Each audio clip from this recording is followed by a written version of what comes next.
Muy buenos días a todos y a todas. Esperamos que hayan descansado mucho, que hayan desayunado rico. Tenemos una mañana de trabajo, como vieron en el programa. La idea es tener 2 mesas de discusión.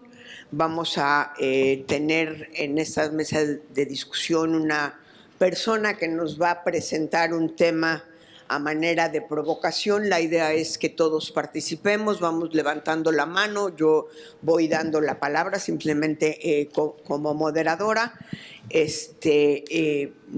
Nos encantaría, es decir, estamos en la lógica de que todos participen, los doctorantes, es decir, estamos de verdad en una mesa de trabajo conjunta. El día de hoy tengo el gusto de presentarles a Zulia Orozco. Desde ayer ya algunos la vieron. Ella es investigadora titular de tiempo completo en el Instituto de Investigaciones Sociales de la Universidad Autónoma de Baja California, candidata al Sistema Nacional de Investigadores. Cuenta con licenciatura en Sociología, una maestría en Derecho y doctorado en Estudios Urbanos.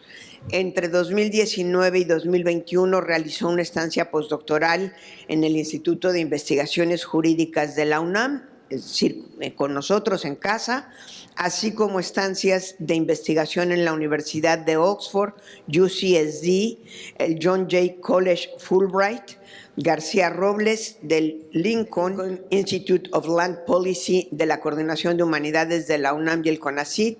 Sus líneas de investigación son historia de la criminalidad, economía política del crimen, cartografía criminal, recursos de procedencia ilícita y mercados ilegales, y su más reciente publicación se titula Money Laundering en Tijuana, México. Zulia, muchísimas gracias por aceptar, de verdad nos da muchísimo gusto que estés aquí. La mesa es tuya. Muchas gracias, doctora Marván. Al contrario, un placer estar aquí con ustedes y agradecer particularmente al doctor Vega, a todo el equipo del ENID, la cordial invitación a participar en esta tercera mesa que se intitula Globalización, Economía, Trabajo y Remesas, la desigualdad y sus efectos. Sean todos ustedes bienvenidos. Como decía la doctora Marván, yo voy a leer un poco un documento que me hicieron llegar y posteriormente voy a concluir con algunas preguntas provocadoras para iniciar el diálogo. En ese sentido, en el marco, digamos, de la transterritorialidad y la globalización económica, existe un hilo conductor, uno de muchos hilos conductores. Uno de ellos es el de las remesas, que a su vez está vinculado con la migración internacional. Estos componentes se presentan en un escenario económico actual, aspectos transversales en países que están en vías de desarrollo, como es el caso de México, y su análisis es importante realizarlo para predecir el comportamiento futuro que las remesas pueden tener en las comunidades en donde llegan, digamos, en México, ¿no? En ese sentido, la globalización prometió reducir las asimetrías económicas y las inequidades. También es una oportunidad que genera, digamos, para la formación de una regulación jurídica más compleja, internacional y transnacional.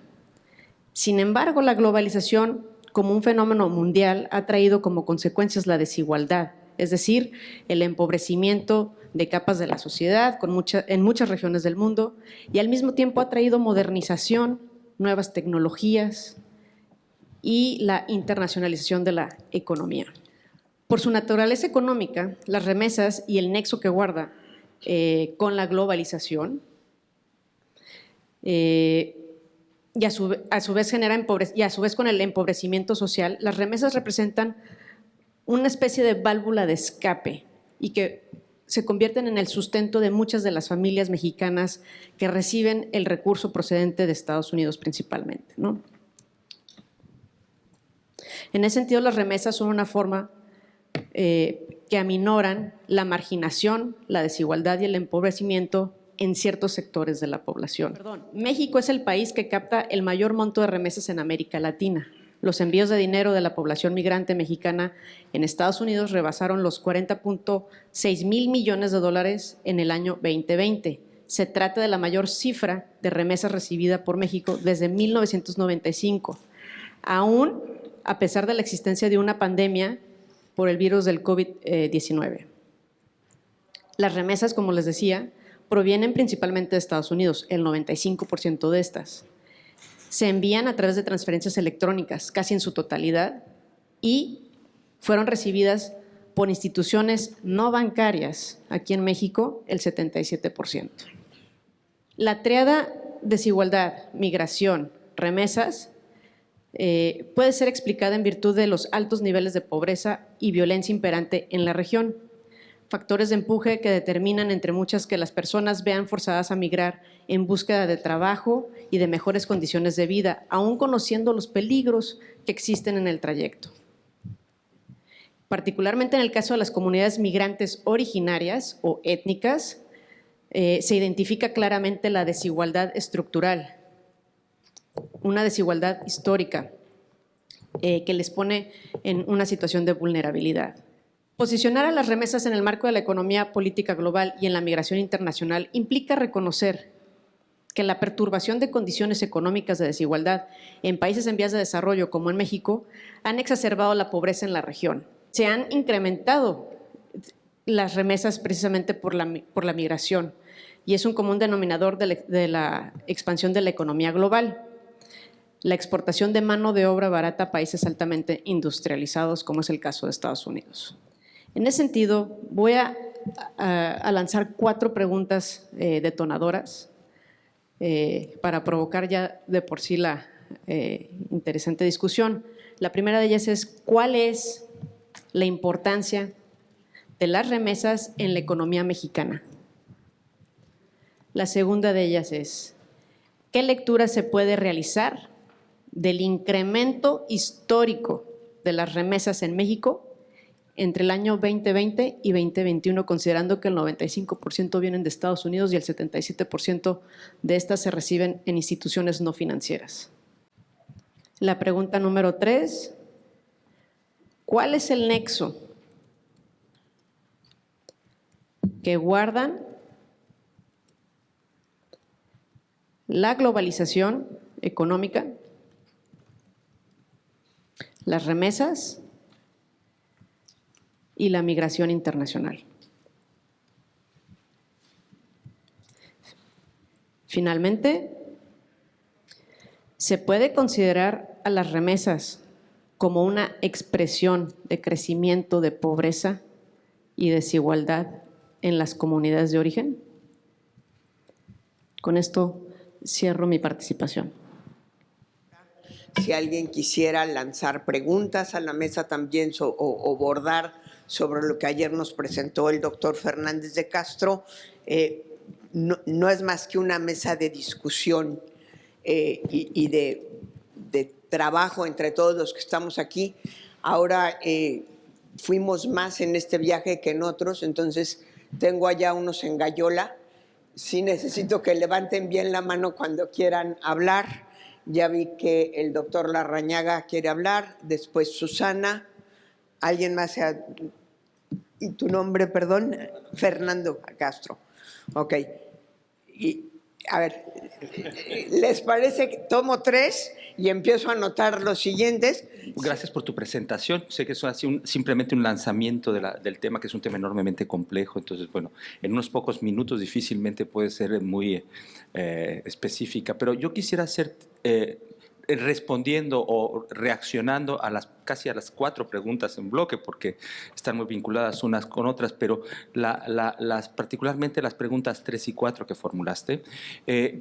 A ver, en tu descripción del proceso de globalización y generación, incremento de las remesas, has hablado de una relación entre pobreza en los países de los cuales surge la migración y de las remesas como una forma de paliar la desigualdad y la situación de pobreza en esos países de origen de los migrantes.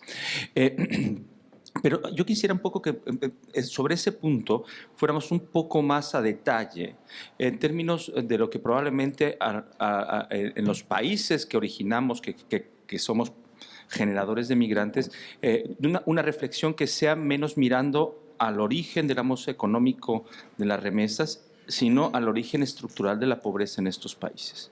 Porque el proceso de globalización, si hay algo que ha puesto en duda o en crisis, es la noción de desarrollo. O sea, la idea de desarrollo como una posibilidad o como un modelo que se estableció y que se visualizó en la década de los años 50, después de la Segunda Guerra Mundial, como el gran proyecto, ¿no?, para los países, particularmente para las economías periféricas, ¿no?, en América, Latinoamérica, pero también en Asia y luego más tarde en África, ¿no? Uno de los grandes autores de esta economía del desarrollo, de esta visión, que seguramente conoces, que es Albert Hirschman, ¿no?, en su libro Salida, Voz y Lealtad, ¿no?, nos da una explicación un poco de la complejidad del desarrollo o subdesarrollo en términos del efecto que tiene las estructuras nacionales como causa, ¿no?, de la propia parálisis de los países en su crecimiento económico. En el caso de México, creo que, y su argumento es muy sencillo, muy sencillo, pero con repercusiones muy amplias, ¿no? El problema él estudia casos comparados de desarrollo, y su caso es por qué ciertos países crecen y ciertos países no crecen. Y un poco el argumento es, normalmente los que no crecen es porque tienen una alternativa a no crecer. Pueden gestionar el no crecimiento, pueden gestionar, ¿no?, las consecuencias del no crecimiento a través de válvulas de escape. Y como todos sabemos, bueno, la emigración ha sido una enorme válvula de escape para la incompetencia de la política económica mexicana durante ya décadas.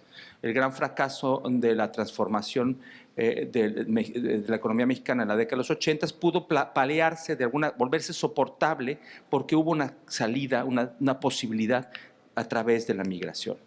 Pero esto, en tu pregunta que tú nos hacías, ¿no?, con la relación entre pobreza, ¿cuál es el papel que cuenta la inviabilidad de las políticas económicas? O sea, de nuevo, estamos sacando el problema de la seriedad, para volver a un tema, digamos, que nos vincula a todos como juristas, la absoluta irracionalidad del modelo jurídico, económico, político mexicano queda de manifiesto en la emigración. Y al mismo tiempo hace que esa irracionalidad sea sostenible a lo largo del tiempo. Pero ¿cómo rompemos ese círculo vicioso? Porque, pues, esa será mi pregunta, ¿no? Y responde a las tres que tú nos has planteado al final, ¿no? Pero la relación no es unidireccional. La globalización no es la causa de la pobreza. La globalización ha sido una forma en la que se ha podido gestionar, hacer menos insoportable la estupidez del modelo económico mexicano en los últimos 40 años, ¿no? Pero bueno, ya utilicé un término, quizá un poco, me adelanté mi valoración. Gracias. Sí, gracias. Soy Susana Dávalos. A mí me causa problema la afirmación de que la globalización se planteó como un proyecto para reducir las inequidades y desigualdades. A mí me parece que nunca se hizo como tal. Tal vez algunos políticos lo manejaron así, pero siempre se manejó la cláusula de suficiencia, es decir, la globalización como para, si te estás muriendo de hambre, pues es mejor entrar a la globalización para darte lo mínimo, pero nunca se planteó como tal, ¿no? Y de hecho a mí me preocupa porque me parece que políticamente, hay gente que desde un inicio se dio cuenta, pero me parece que políticamente se idealizó y tal vez se pensó que con la cláusula de suficiencia se iban a reducir las inequidades, y entonces la respuesta política fue mucho más tardada de lo que debió ser. Por otra parte, en cuanto a la pregunta de si las remesas pueden considerarse como un indicador de incremento de pobreza, me parece que sí, pero me preocupa todavía más que la migración al final del día es una transferencia de riqueza. Es decir, y que no solamente lo único que vamos a recibir son las remesas, pero los seres humanos en sí mismos traen un valor cultural que se va a quedar en otro país. Y finalmente, me gustaría que nos platicara sobre los centros cambiarios, que son entidades no reguladas a través de los cuales se reciben las remesas y que han sido capturadas por el crimen organizado. Fernando Castro, del doctorado de Derecho de Jurídica de la UNAM y maestro de la Facultad de Derecho. Es un placer estar al lado de la doctora Zulia, que es mi maestra y colega en UABC. Y, por supuesto, el tema de la remesa es un tema muy interesante que ya ha venido a colación. Cuando hablábamos de la transnacionalidad y transterritorialidad, mencionábamos un elemento subjetivo, es prácticamente la preocupación del connacional al extranjero por los ciudadanos, por su familia que se encuentra en su país de origen. Y si vemos cuál es el origen del viacrucis de las comunidades migrantes, que es la desigualdad, la falta de oportunidades, el no cumplir con sus necesidades básicas, esos indicadores de rezago social que indica el Coneval, por ejemplo, en el caso de México, que son desde trabajo digno, salario digno, salud, prestaciones básicas de alimentación, salud, bienestar y demás, entendemos que propiamente es la lógica es esto, suben las remesas porque los connacionales están preocupados por sus familiares en su país de origen. Repito, como lo comentamos el día de ayer, es muy irresponsable y vergonzoso que en un informe de gobierno un jefe de Estado se vanaglorie del incremento de las remesas, cuando ese es un reflejo directo de la ineficacia propiamente de las políticas públicas en el ámbito nacional. Eso es como debemos entenderlo y es muy ignorante el pensar lo contrario. Es un tema evidente sobre la importancia de las remesas en la economía mexicana. Y de la lectura del incremento de esto 2020 y 2021 es un incremento histórico, prácticamente el doble. En 2003 es cuando había un incremento de $5,000 millones en cuanto a las remesas, y ahora estamos más en 10,900 millones de dólares por concepto de remesas.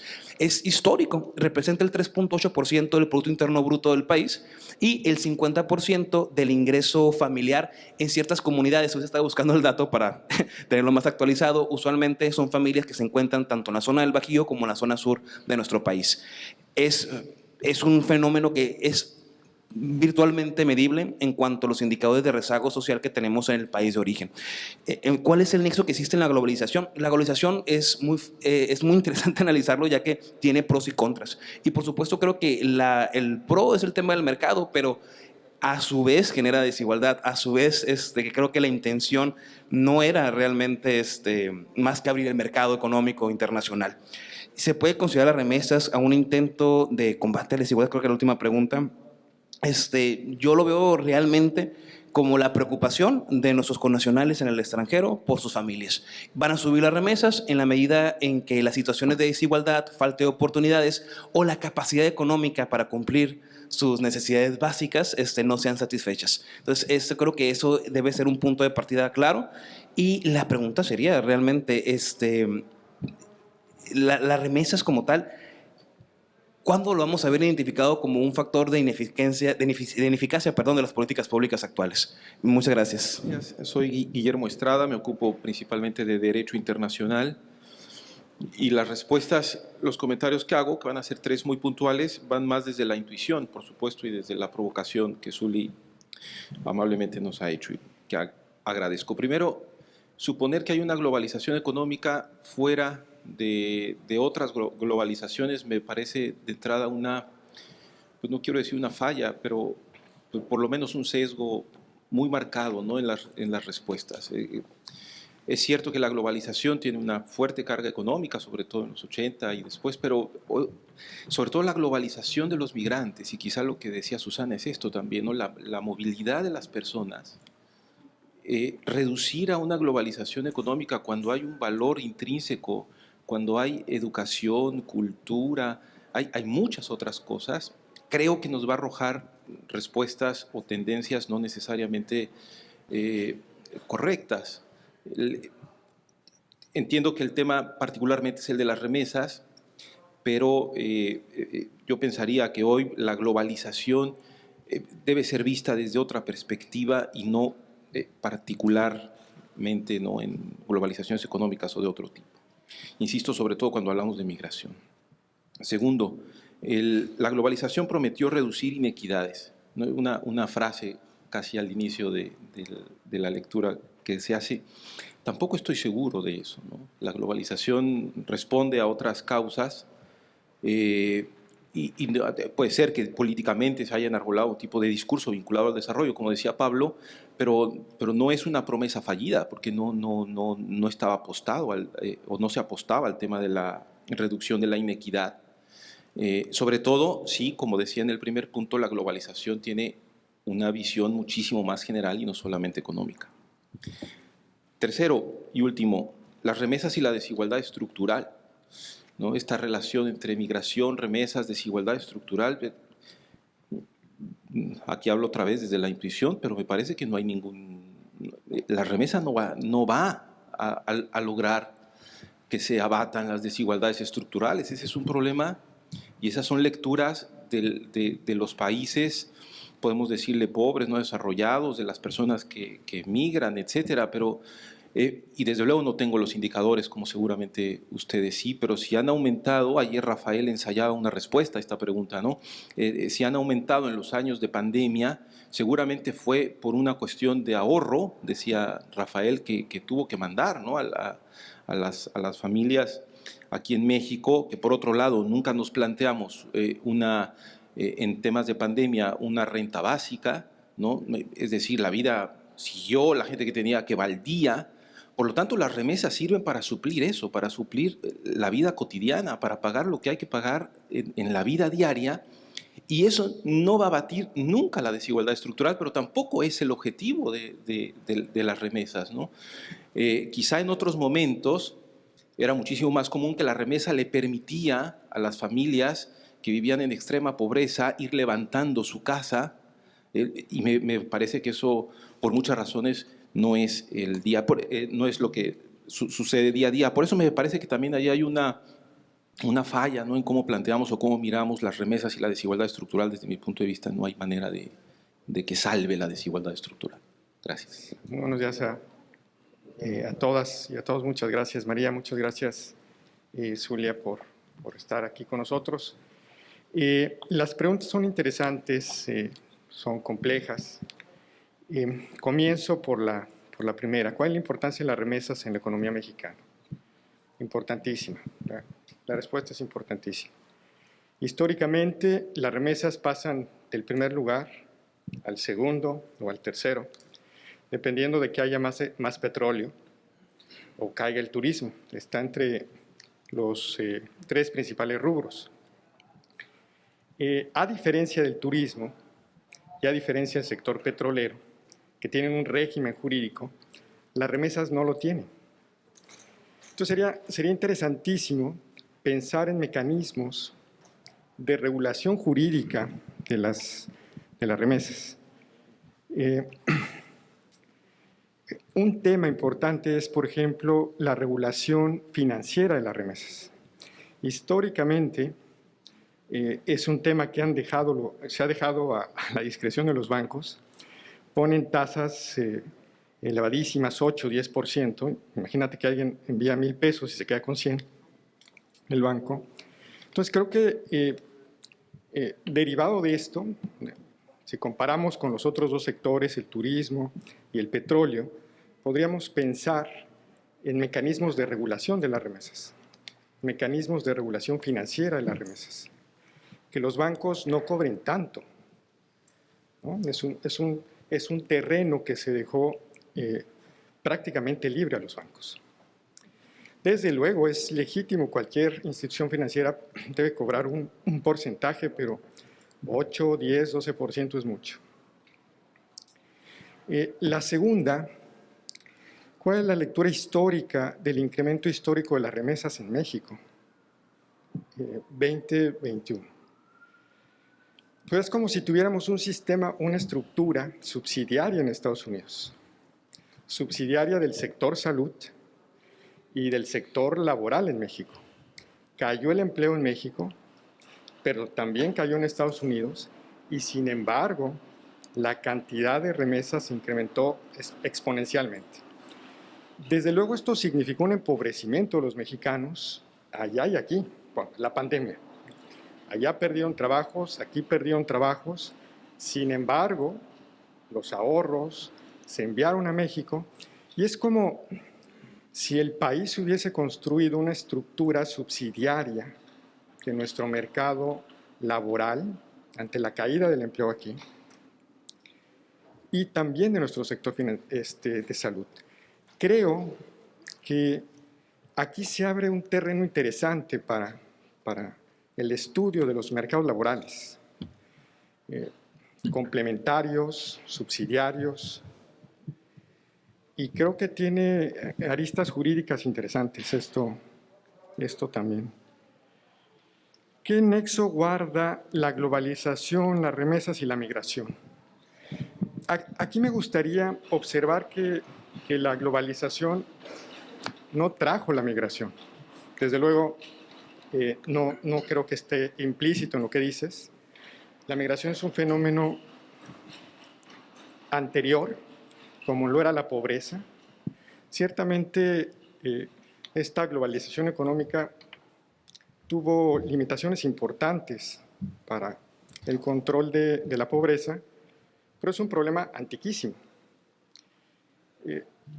Creo que quizá deberíamos pensar en qué globalización estamos pensando, si la de aquí o la que inició en el proceso histórico de principios del 20. Bueno, a lo que voy finalmente es un problema estructural que rebasa esta generación de 30 o 40 años. No crea la migración este problema, este fenómeno de la globalización. Sin abusar de mi papel de moderadora, yo creo que también hay que tomar dos cosas en cuenta. La administración de Trump sí dio un subsidio directo a la población. La gran mayoría de la gente trabajadora, por el solo hecho de tener un RFC, un Social Security Number, recibió cheques. Y la otra, el nivel de bancarización en México es muy bajo. Entonces, si estamos hablando de la migración que salió por problemas de pobreza, lo más probable es que su familia en México no esté bancarizada. Entonces, ¿cómo les van a mandar dinero a través de una cuenta? Que sí tenemos el problema de lo que cobran los bancos, pero todavía cobran más cuando el que recibe el dinero no tiene cuenta en ese banco. Y pues claro, por eso mejor usan Western Union o cualquier otro de los medios alternativos. Quisiera comenzar. La pregunta y las preguntas que se hicieron son desde luego muy provocativas y tienen mucho para opinarse. Yo desde el estudio del derecho económico internacional generalmente lo que he podido ver es que pues, cada momento histórico decide elegir a sus propios enemigos y ahorita estamos viviendo un momento en el que la globalización y el neoliberalismo son los enemigos de este momento y quizá les tratamos de adjudicar precisamente las razones principales del deterioro o del fracaso de las políticas públicas nacionales. Pero yo sí creo que aunque tiene razón de ser que la globalización fue una ilusión que pretendía darle las mismas reglas de juego a una comunidad internacional completamente diferente, que no estaba, digamos que, en una posición de jugar con las mismas reglas. Se pretendía que todos fuéramos iguales en muchos aspectos, incluso tratar de democratizar la tecnología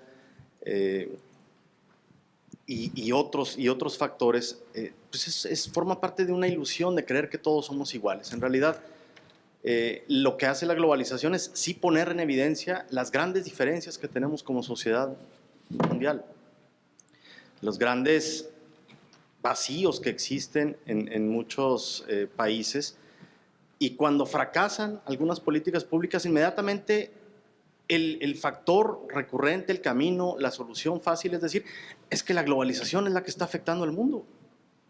Y con eso se trata quizá de hacer a un lado el hecho de que hay muchas políticas nacionales que efectivamente están diseñadas, implementadas y ejecutadas de manera muy deficiente. La pandemia ha dejado muy claro pues, que uno de los principales sectores, como es la migración, pues fue uno de los más debilitados y uno de los más afectados por esta situación en la que quizá todos de repente nos vimos obligados a entrar en un confinamiento. Pero como lo dice Boaventura de Sousa, los migrantes son ese tipo de comunidades que siempre han estado en confinamiento. Es decir, no es que hayan entrado en la pandemia a un nuevo esquema de confinamiento, sino que realmente pues, ellos han vivido así, porque viven escondidos. Y entonces, estas remesas son una forma de dar cierta satisfacción a su vínculo nacional que dejaron aquí, que no han dejado a final de cuentas, pero que sí me parece que es un claro mensaje de que las políticas nacionales están fracasando. En la medida que aumentan las remesas, es que algo se está haciendo mal aquí. Quizá no en lo general, perdón, quizá en algunas excepciones no, pero sí algo se está haciendo muy mal aquí, que está mandando a la gente a otro lado a buscar una alternativa que desde luego aquí no encuentran. Y entonces las remesas es una forma de decir, sí me voy, pero sigo tirando un ancla a mi pueblo de origen. Simplemente dejarlo así. En fin, es fundamentalmente que la desigualdad no es que haya sido creada por la globalización, sino que ha sido mucho más evidenciada a partir de la globalización. Buenos días, Roxana Rosas, investigadora de la ENIT. Ya como lo ha mencionado el doctor Reyes y se ha precisado en varias intervenciones, justamente las remesas son una figura derivada de la desigualdad estructural, no una manera de paliar esa desigualdad, sino lo que está poniendo de relieve, en efecto, es esa desigualdad estructural histórica de diversidad de comunidades migrantes. En ese sentido, entendemos que en México la lectura que podemos hacer de este aumento histórico de las remesas es justamente consecuencia de estos procesos históricos de desigualdad y de desventajas económicas a las que han padecido distintos sectores poblacionales migrantes, y que el Estado pareciera utilizar la denominada política del avestruz, de decir esto es bueno, meto la cabeza debajo de la tierra y no actúo para, en verdad, de raíz, poder romper con los esquemas de desigualdad estructural. Y la desigualdad estructural implica la imposibilidad de las personas migrantes del acceso a derechos y una serie de desventajas sociales que justamente los impulsa a realizar estos movimientos migratorios y que han sido, pues, como lo mencioné, puestos de relieve a partir de la pandemia de forma abismal, ¿no? Y en ese sentido, a mí me parece, difiero de la opinión del doctor Guillermo Estrada, que menciona que debe ser entendida la globalización a partir de las remesas con una perspectiva más amplia. A mí me parece, como el doctor Reyes lo ha dicho, que el centro de estudio de la globalización debe ser atendida desde el prisma económico, porque claramente nos estamos refiriendo a un problema de remesas y entendemos que la migración es un fenómeno con diversas aristas. Y si entramos a analizar la cultura, la idiosincrasia, la ideología, comunidades específicas, pues entonces creo que perderemos un poco el enfoque del centro económico que debemos de analizar en relación al tema de remesas. Gracias. Nuestro director nos había prevenido acerca de que esta sería una sesión muy dinámica y muy atractiva, y lo está siendo sin duda alguna. Los planteamientos que nos hizo Zulia son de lo más atractivo y hemos escuchado muchas intervenciones realmente muy constructivas. Yo solo quiero subrayar un tema, que con relación a las remesas también estudiemos sus implicaciones en cuanto a corrupción. Ya Susana hizo referencia al tema del crimen organizado. Ayer lo descartó Rafael en su conferencia. Pero ahora, por ejemplo, Francisco Ibarra nos señala el monto que se paga como comisión por las transferencias. Nos dijo que podría llegar a ser hasta de un 10% en algunos casos. Bueno, cuando estamos hablando de transferencias por 50,000 millones de pesos, como fue el caso del año pasado, Cada punto porcentual son 500 millones, perdón, dije de pesos, de dólares. Cada punto porcentual son 500 millones de dólares. Si habláramos de 10 puntos, serían 5,000 millones de dólares. Si nos quedáramos con 3 puntos, serían 1,500. ¿Dónde queda ese dinero? En buena medida se dice que un agente bancario es Electra o Banco Azteca. Sí, claro. Pero, ¿qué sabemos de eso? ¿Y por qué el Estado mexicano no ha reconfigurado al sistema postal mexicano, como ha ocurrido en muchos países del mundo, para bancarizarlo? Y que entonces los mexicanos en el extranjero puedan utilizar una institución mexicana para sus transferencias. No podemos saber lo de la presencia del crimen organizado, porque eso es un tema del Ministerio Público y en todo caso de la Unidad de Inteligencia Financiera. Pero lo que sí podemos saber es quiénes están llevando a cabo las transferencias, qué porcentajes están reteniéndole a los pobres que emiten el recurso y a los pobres que reciben el recurso, y por qué el Estado mexicano no ha intervenido en algo tan imprescindible como esto. Gracias por la palabra. Yo creo que estas preguntas que lanzó la ponente de hoy en la mañana, cuyo nombre se me escapó, no lo pude apuntar. Julia. Perdón. Muy bien, Julia. Son efectivamente muy provocativas y yo hace mucho tiempo que me he descubierto a mí mismo, a veces con pena, como un muy probable provocado, muy fácilmente provocado. Y partiendo de una consideración que hacía, bueno, sí alcancé a apuntarlo, Guillermo Estrada, tendríamos que establecer en primer lugar de qué clase de globalización estamos hablando. Porque los economistas tradicionales desde hace mucho tiempo identificaron globalización y usaron ese mismo término, o mundialización o alguno semejante, considerando cuando empieza a intensificarse el comercio internacional, que es enviado normalmente por vía de la navegación, que es el medio más barato y más eficaz, para distribuir muchísimos bienes y captar recursos de los bienes producidos en excedente en unos países para entregarlos a otro, venderlos a otro y encontrar recursos para llevar a su país. Bien, esta es una globalización realmente muy tradicional y muy elemental, muy económica, un fenómeno económico puntual. Pero la globalización que estamos viviendo desde hace algún tiempo, particularmente desde fines de los años 80 del siglo XX, es una globalización cualitativamente distinta de lo meramente comercial, como ya alguien apuntaba. Es una globalización que está impulsada por diversos factores que son de tipo cultural, religioso, político, de valoraciones que se tienen en algunos ámbitos y que se consideran más o menos positivas, pues ciertos procedimientos políticos para llegar al poder, como la democracia, y esto se va difundiendo mucho a partir de que se crean las nuevas tecnologías de comunicación. Partiendo de los años 80, cuando se crea el Internet, encontramos que pues, hay una globalización que es un entendimiento común de distintas cosas en todo el globo, más o menos aproximada, no es exacta, porque estas cosas no caminan con exactitud.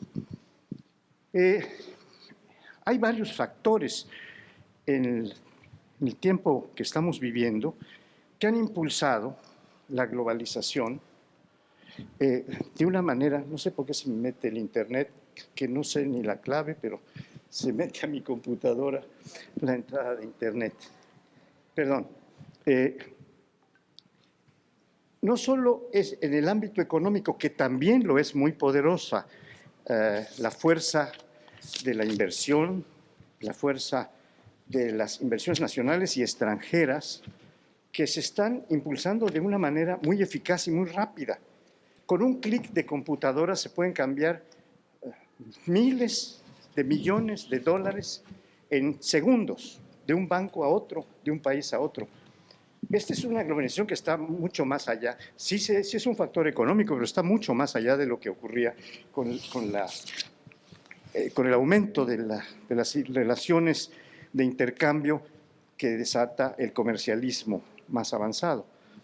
Ahora estamos en un cambio que está fomentado por los medios tan eficaces de comunicación. Hay otras cuestiones que han cambiado. Los mismos medios de comunicación abarcan al globo entero cada vez más detalladamente. Se llega hasta el último rincón con la información de lo que está pasando en Ucrania, del misil que acaban de aventar, y todo eso se vuelve global en instantes. Es un nuevo tipo, una globalización de una calidad, de una cualidad distinta de la del mero comercialismo internacional en incremento. Los medios de transporte también han aumentado notablemente.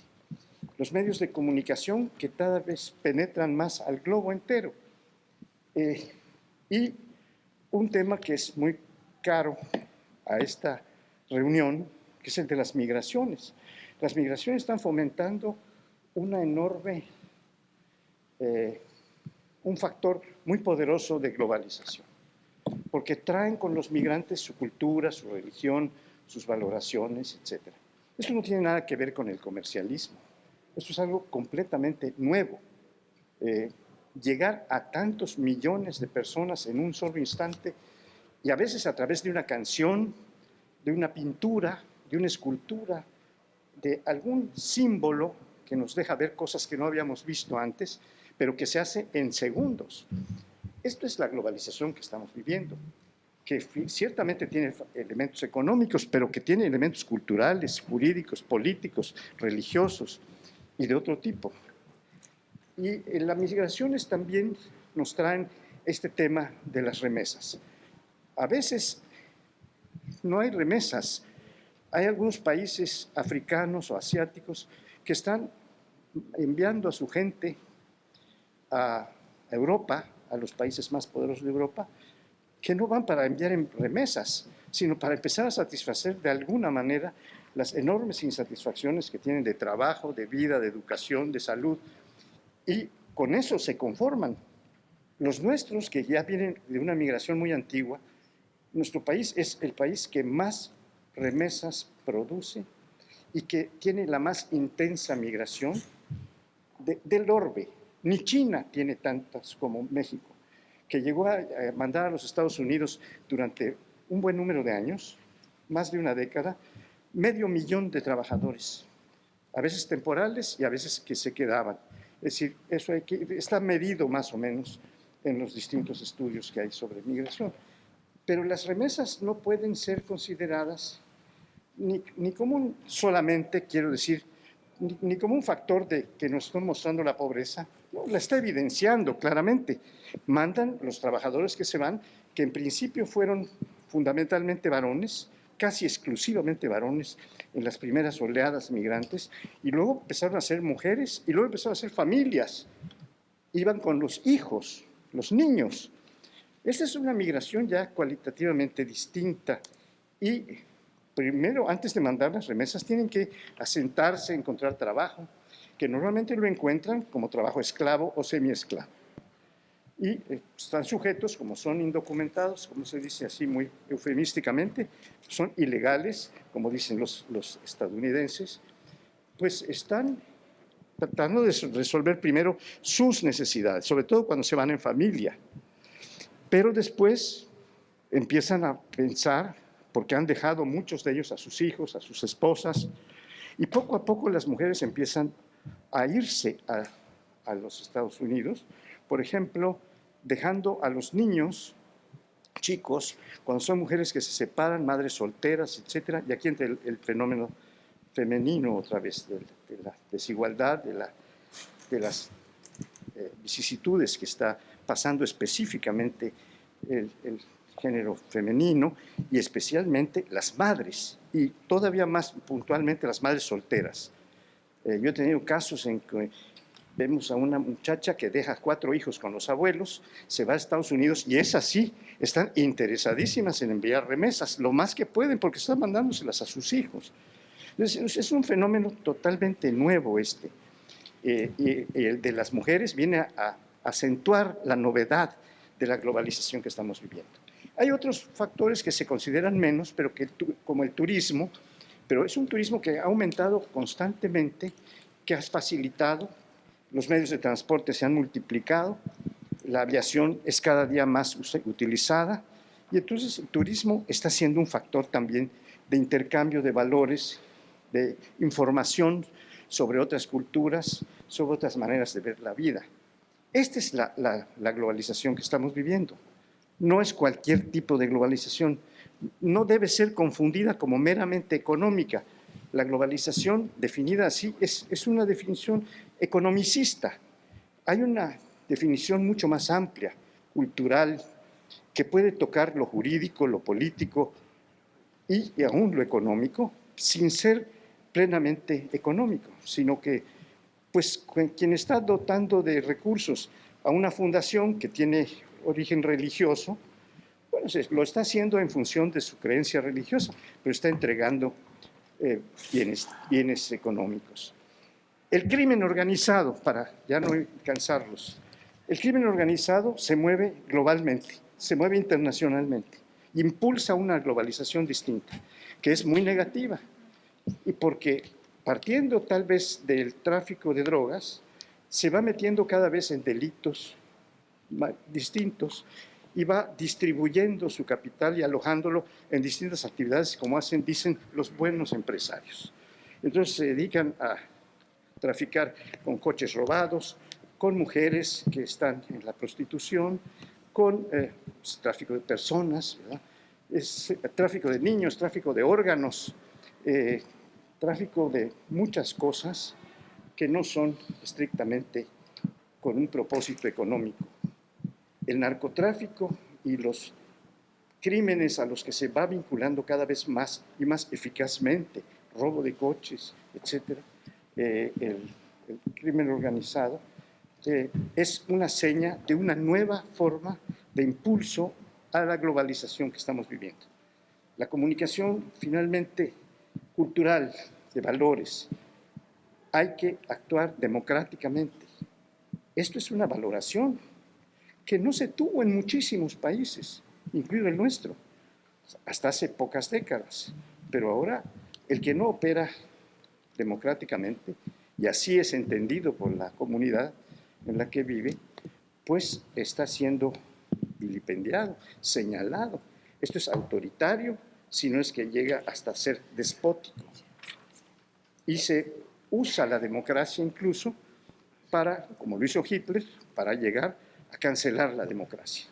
Y como ahora hay algunos líderes mundiales, no quiero mencionar a Putin, ni mucho menos, pero efectivamente él llegó democráticamente, y hay otros líderes, y tampoco quiero mencionar nacionales, que han llegado, pero están cancelando con sus acciones, con las políticas que emprenden, pues están conduciendo a una falta de democracia, por decirlo eufemísticamente. Entonces, estamos también en presencia de que la globalización ha fomentado un debilitamiento del Estado. Y específicamente para los juristas, sobre todo de los publicistas, los de derecho público, está trayendo un problema de ejercicio de la soberanía. Hay un autor que acabo de leer hace poco que se llama Joseph Colomer, que publica un libro llamado Globalización y Democracia, que tiene un capítulo entero que empieza diciendo: la soberanía nacional no existe. Los estados nacionales están desapareciendo. Muchas de las están o menguando en su capacidad de ejercer el poder y sobre todo el poder soberano. Y estas decisiones que tomaban antes o creían que tomaban antes los gobiernos o los estados nacionales, la están tomando transnacionales privadas y transnacionales públicas. sabemos muy bien los abogados que los tribunales internacionales, como el de La Haya, toman decisiones que afectan a todo el orbe. Sobre todo en materia de derechos humanos, estamos hablando de que son derechos globales y su defensa es también una defensa global. Entonces, no podemos tener una posición maniquea de decir la globalización es buena o es mala. No, veamos en qué casos y para qué, porque la defensa de los derechos humanos sí es global y sí es defendible globalmente. Y esta es una de las cuestiones, las tareas fundamentales que tenemos los abogados, los juristas a nivel internacional. Bueno, yo creo que ya abusé de la palabra y quiero dejarla aquí. Perdón. No lo voy a contradecir, doctor Paoli. Muchas gracias, doctora. Muy buenos días a todos nuevamente.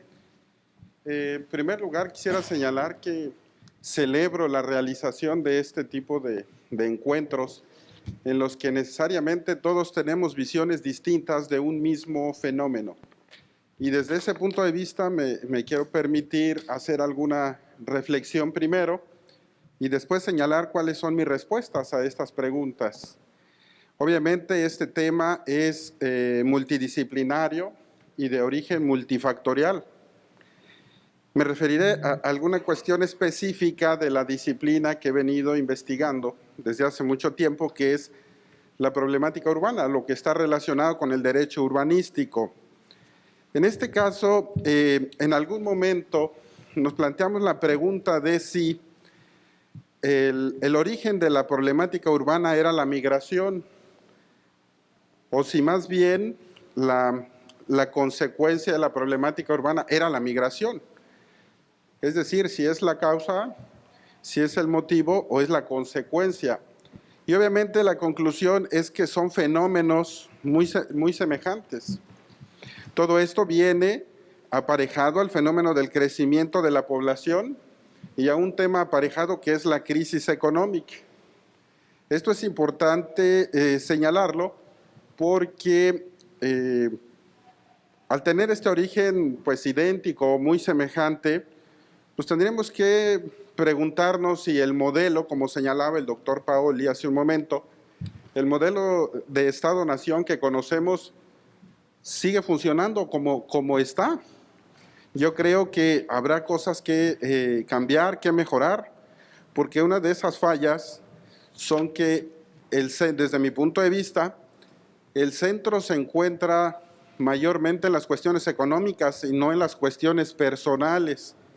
Yo creo que aquí el ser humano es el que tiene que estar en el centro del Estado, no una cuestión económica que nos trae como consecuencia pues muchas dificultades, como es el caso de la migración, que desde mi punto de vista esa cuestión de crisis económica pues deviene del modelo económico en el que deberíamos de tener como eje al ser humano, no al dinero, al recurso como tal. Y todo esto pues lo he revisado desde un punto de vista urbano, en donde las grandes inmobiliarias se preocupan por tener pues enormes ganancias, no se preocupan porque las personas puedan vivir con una mejor calidad de vida, que desde mis primeras clases de Derecho yo recuerdo que es uno de los objetivos del Estado, mejorar la calidad de vida de la población, y no veo que siga funcionando de esa manera.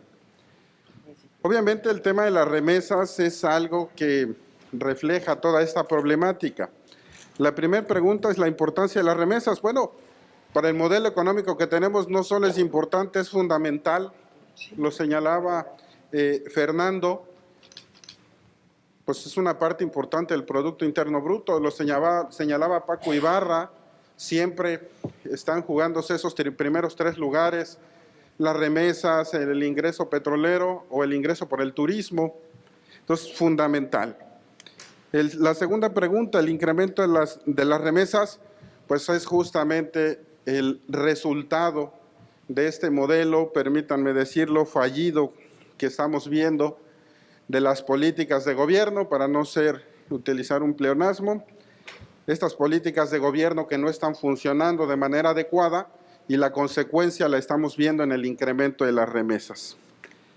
El nexo entre globalización, remesas y migración, pues es justamente la consecuencia el buscar el recurso, obviamente, las personas, porque nos referimos en este momento a este tipo de migración.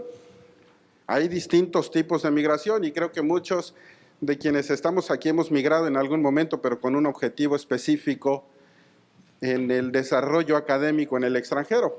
Pero al referirnos a este modelo en el que estamos viendo una migración derivada de problemáticas económicas, porque no se puede tener los recursos suficientes para que la familia sobreviva, como decía el doctor Paoli hace un momento, pues hay incluso mujeres que están migrando para mantener a los hijos que se quedan y la situación económica deja en segundo lugar cuestiones fundamentales de educación y de muchas otras cuestiones. Y finalmente, en la cuarta pregunta, remesas, incremento de desigualdad y pobreza, pues es justamente lo que estamos viendo o estamos viviendo. Desde mi punto de vista, este incremento de remesas está ayudando en el modelo económico a solventar gastos, pero no así al desarrollo de nuestra nación o de nuestro pueblo mexicano. Esas son mis reflexiones y pues traté de ser breve para dar oportunidad a los demás. Gracias, doctora.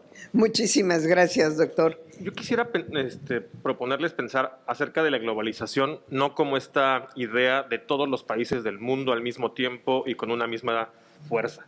Creo que estamos hablando más bien de un desarrollo de regionalización del mundo y tenemos que pensar en qué región nos toca estar.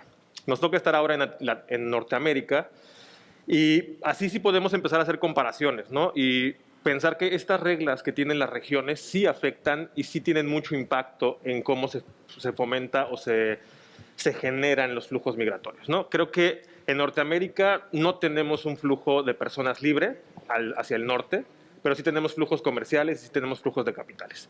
En Europa, cuando tienen un flujo de personas, capitales y mercancías, el fenómeno interno de migración, digamos que no es problema. Sus problemas son extracomunitarios, con la región que generan alrededor. Y en cambio México sí tiene una parte de esta Norteamérica desigual, ¿no? Todos somos un país que exporta mano de obra y que también exporta fábricas baratas. Entonces, al mismo tiempo, las industrias requieren salarios bajos en México para poder tener acá las maquilas y a los migrantes los tratan como trabajadores de segunda porque no tienen derechos. Entonces, generamos un mercado laboral, como decía el doctor Ibarra, muy peculiar, subsidiario del norteamericano, y creo que si la única forma en que las remesas pudieran ser una herramienta para paliar o reducir la desigualdad es pensando en lógicas contrahegemónicas, en las que se trate de desarrollar los polos no desarrollados y no mantener la estructura vertical en la que la dependencia para nosotros como norteamericanos sea Estados Unidos, en los que les vendemos petróleo, les ofrecemos turismo, les ofrecemos carros baratos, pero dependemos de todo el mercado norteamericano. Si no dejamos de ver el mundo como de esa manera, creo que no vamos a poder lograr ningún cambio acerca de los flujos migratorios y de que las remesas tengan algún impacto en el desarrollo nacional. Muchas gracias. Yo también me sumo a la felicitación y me siento muy afortunada de estar en este evento. Gracias por el privilegio.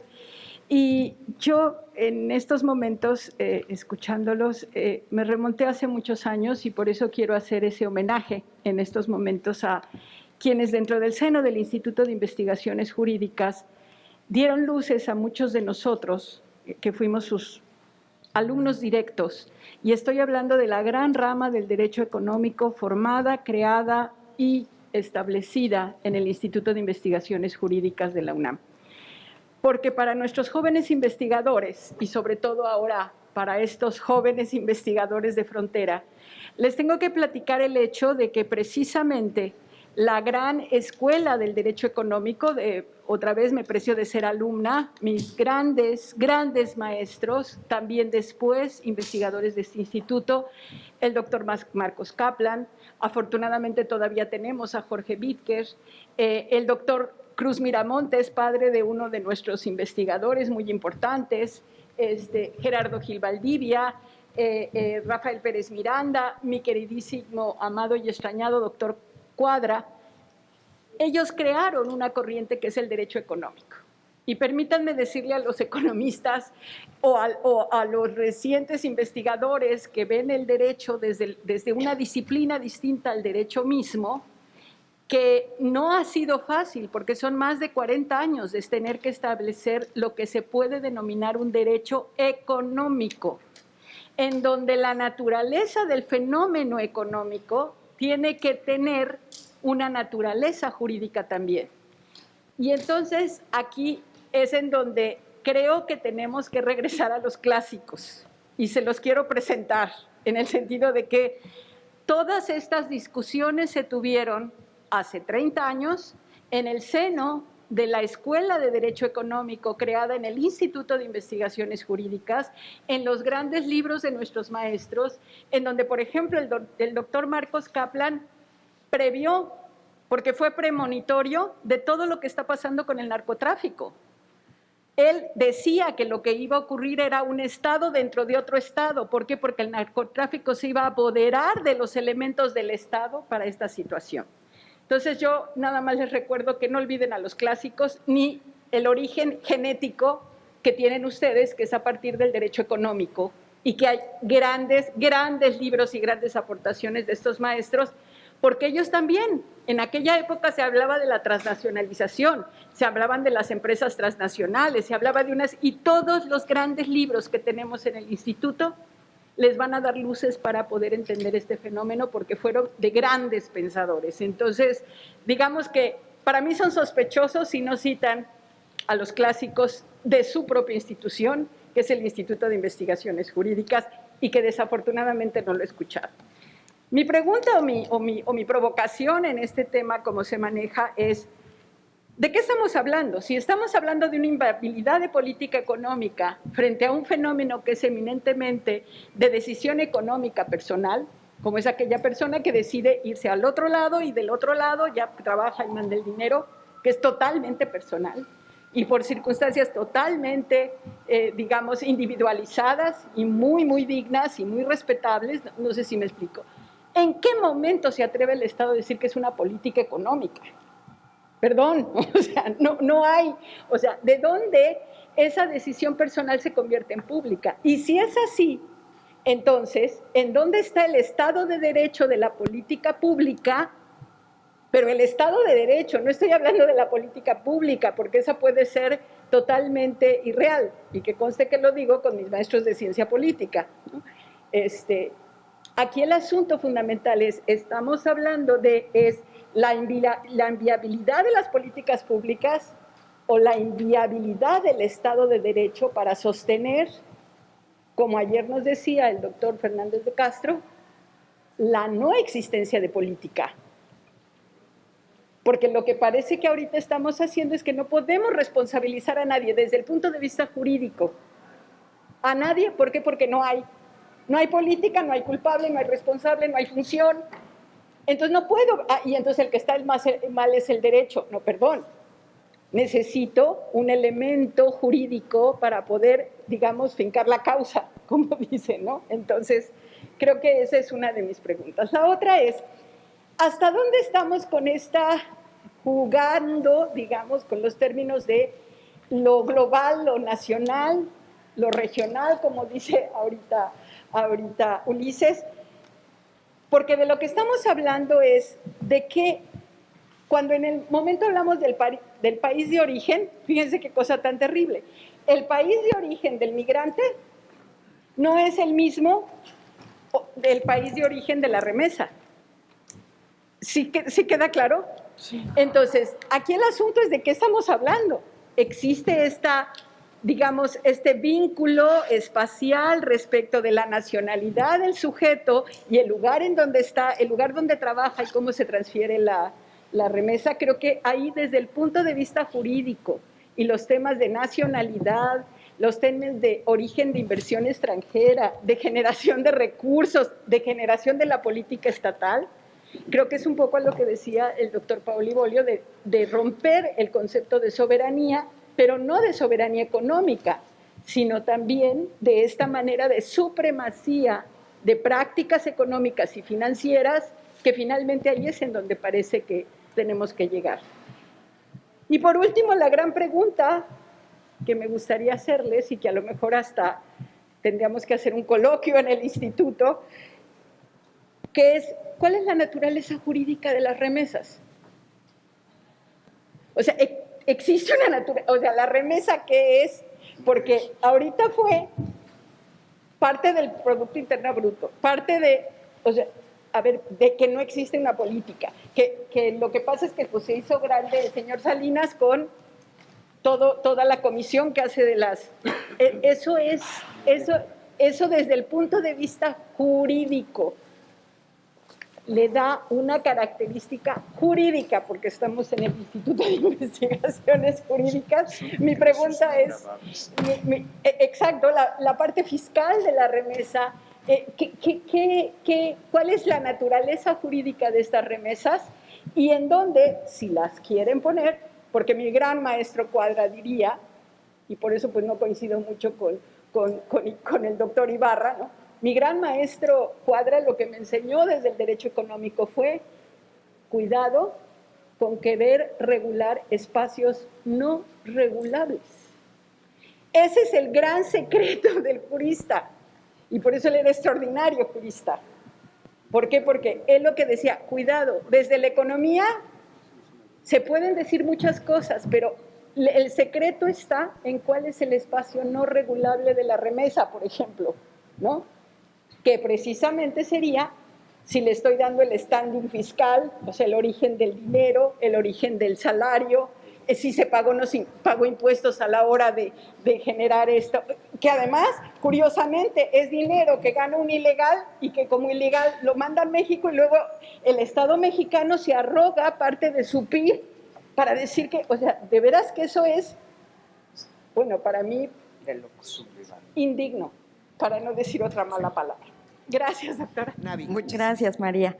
Voy a ser muy breve. Estoy completamente de acuerdo con la doctora Carmona. Justo el punto, creo, es valorizar las remesas a partir de la narrativa de la migración. Ayer un poco mi comentario con el doctor en su exposición y lo que él también mencionaba, esta manera tímida del Estado mexicano de hacer política pública respecto a la migración, también hace que la valorización de las remesas sea una cosa muy difusa.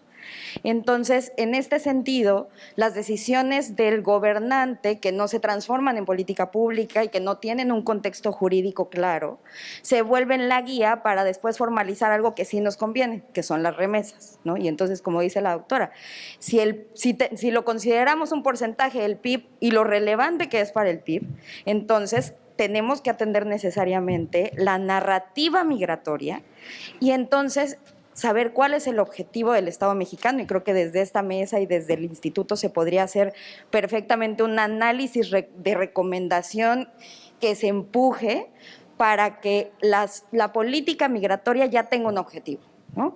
Y pensar que si somos necesariamente la bolsa de trabajo de Estados Unidos, porque es informal, pero lo somos. Tanto es así que continúa y que en algún momento se volvió cero hace 10 años, que es como comentaba el doctor, que teníamos mucho más migración de retorno, pero volvió, ¿no? Irremediablemente pasó el peor momento económico de Estados Unidos en ese entonces con Obama, volvió a haber migración mexicana intensa, y entonces si estas olas de migración informal son el origen de un porcentaje de nuestro PIB, creo que México tendría que dejar de ser tímido como Estado, nosotros como académicos que proponen, tendríamos que dejar de ser tímidos y decir, bueno, tal vez la migración toda calificada, porque creo que incluso nuestros trabajadores de construcción tienen todas las capacidades, todas las habilidades, tienen conocimiento, y esa también es calificada, no solo nosotros que buscamos, como decía Coquis, este tema de migramos por educación, ¿no? Los que podemos y tenemos el privilegio. Bueno, los que no, también tienen que ser reconocidos y entonces decir, somos tu bolsa de trabajo, pero entonces también tienen derechos, ¿no? Todos, no solo los que podemos o los que tenemos acceso a ciertos niveles. Y entonces retomar esta narrativa migratoria, retomar los derechos de los migrantes y formalizar esto, si lo queremos, para beneficio económico, ¿no? O sea, Creo que las medias tintas son los que tienen a los migrantes en una situación precaria, la mayoría. Creo que hay datos suficientes que podríamos tener sobre la mesa de cuántos son los que están documentados y en condiciones óptimas en Estados Unidos y cuántos no. Y entonces determinar cuáles van a ser las nuevas narrativas respecto a la migración y las remesas. Muchas gracias.